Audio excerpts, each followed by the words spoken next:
सुनो, अरे सुनो सुनो। अरे ये क्या कह रहे हो? मैंने ऐसा तो नहीं कहा था। दोस्तों, आप लोगों का एक बार फिर से स्वागत है मेरे channel Housefull show with Nitin में।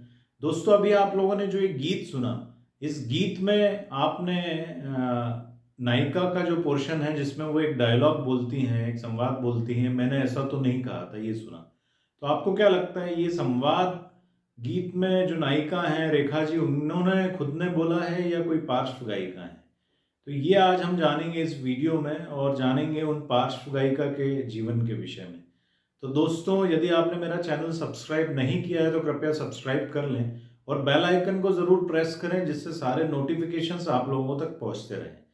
दोस्तों, ये गीत है फिल्म कहानी किस्मत की से, जो कि 1973 में रिलीज़ हुई थी। और इस गीत को गाया था किशोर दा ने, और संगीतकार हैं कल्याण जी भाई, आनंद जी भाई और राजेंद्र कृष्ण जी के बोल हैं इसमें। धर्मेंद्र जी और रेखा जी पर यह गीत फिल्माया गया था, और किशोर दा ने बड़ी मस्ती में इस गीत को गाया था। और बीच बीच में नायिका का जो पोर्शन है जिसमें वो डायलॉग बोलती है, मैंने ऐसा तो नहीं कहा था। तो ये जब हम इसके विषय में छानबीन करते हैं और ऑनलाइन हम जानने की कोशिश करते हैं, तो यूट्यूब पर भी लिखा हुआ आता है कि ये रेखा जी ने ये डायलॉग बोला है, लेकिन वास्तव में ये डायलॉग बोला है सुप्रसिद्ध गायिका उषा टिमोथी जी ने। जी हाँ, उषा टिमोथी जी ने। उषा टिमोथी जी ने ये डायलॉग बोला, लेकिन उसमें उनका नाम नहीं आता। इसका कारण है रफ़ी साहब। उषा टिमोथी जी को रफ़ी साहब अपनी बेटी मानते थे, और उन्हीं के डर से उषा टिमोथी जी ने इसमें अपना नाम नहीं दिया, क्योंकि इसमें उनकी गायकी नहीं थी, एक डायलॉग था। तो उन्हें ये लगा कि मुझे रफ़ी साहब डांटेंगे, तो इसलिए उन्होंने अपना नाम नहीं दिया। ऐसा मुझे उषा टिमोथी जी ने स्वयं ने बताया है। लेकिन जब रफ़ी साहब को ये बात पता लगी, तो रफ़ी साहब ने उनसे कहा, बेटा, काम बड़ा हो या छोटा हो, लेकिन अपना नाम ज़रूर देना चाहिए। आपने जो भी कार्य किया है, जो भी काम किया है। तो ये किस्सा इससे जुड़ा हुआ है।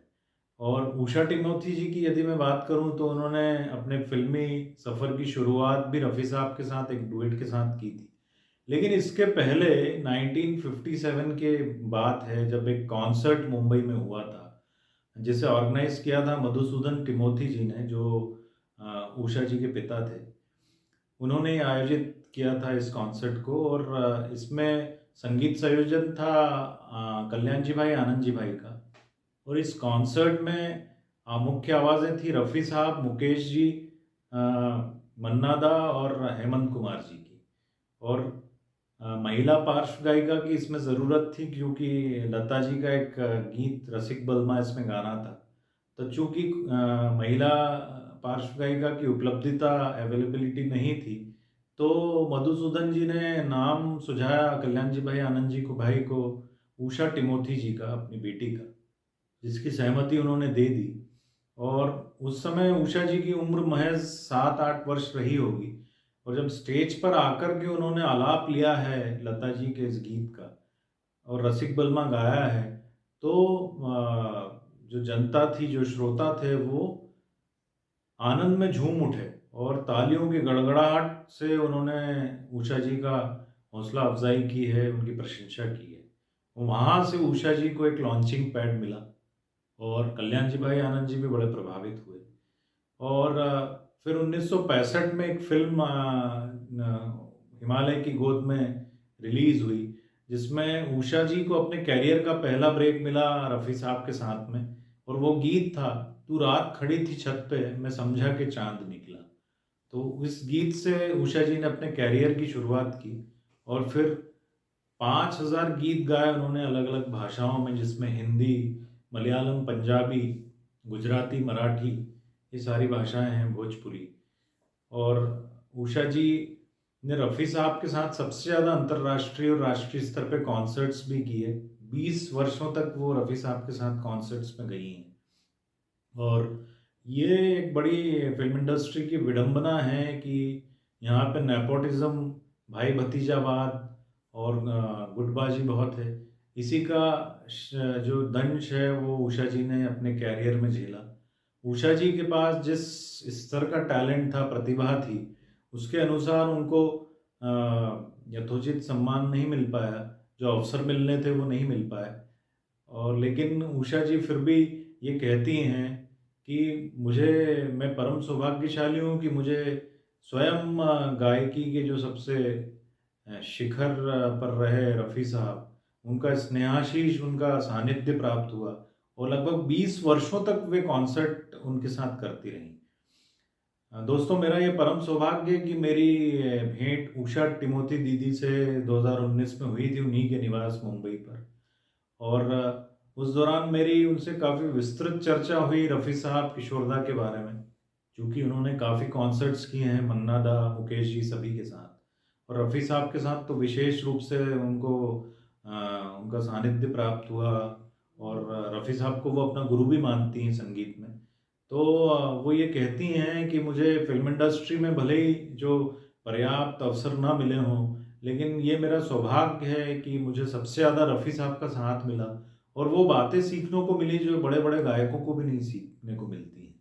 तो ये वो अपना पूरा वृत्तांत, पूरा उद्गार बताती हैं। और दोस्तों, मुझे ये बोलने में ज़रा भी संशय नहीं है कि उषा टिमोथी दीदी जो है फ़िल्म इंडस्ट्री की सबसे बेहतरीन गुलकारा, सिंगर, पार्श्व गायिका में से एक हैं। और उषा दीदी को मुझे प्रत्यक्ष रूप से सुनने का अवसर मिला और जब मैंने उनका आलाप, उनका जो गायकी में जो उनके प्रभाव है, जो सुरों में जो उनका ताकत है, वो जब देखी तो मैं भौचक्का रह गया। और आज भी जब वो अपने उम्र के 7 दशक पार कर चुकी हैं, तब भी उनकी आवाज़ में जो थ्रो है, वो अपने आप में अद्भुत है। आज भी कोई पेशेवर गायिका जिस प्रकार गाती है, उषा दीदी में आज भी वही बात है। तो मेरा ये सौभाग्य है कि मैं उषा दीदी से मिल पाया। रफ़ी साहब को मैं बचपन से फ़ॉलो करता आया हूँ और रफ़ी साहब का बहुत प्रभाव है मेरे ऊपर। उनके गीतों का मुझ पर बहुत प्रभाव है और चूँकि रफ़ी साहब से तो मैं कभी मिल नहीं सकता, लेकिन उषा दीदी से मेरी जो मुलाकात हुई, तो मुझे ये एहसास हुआ, मुझे ये एक आत्मीय अनुभूति हुई कि जैसे मैं रफ़ी साहब से ही मिल रहा हूँ। और रफ़ी साहब की तरह ही उषा दीदी के भी विचारों में, उनके व्यक्तित्व में बड़ी सरलता है और बड़ी आत्मीयता से वो मुझसे मिली, जैसे वो मुझे बरसों से जानती है। तो ये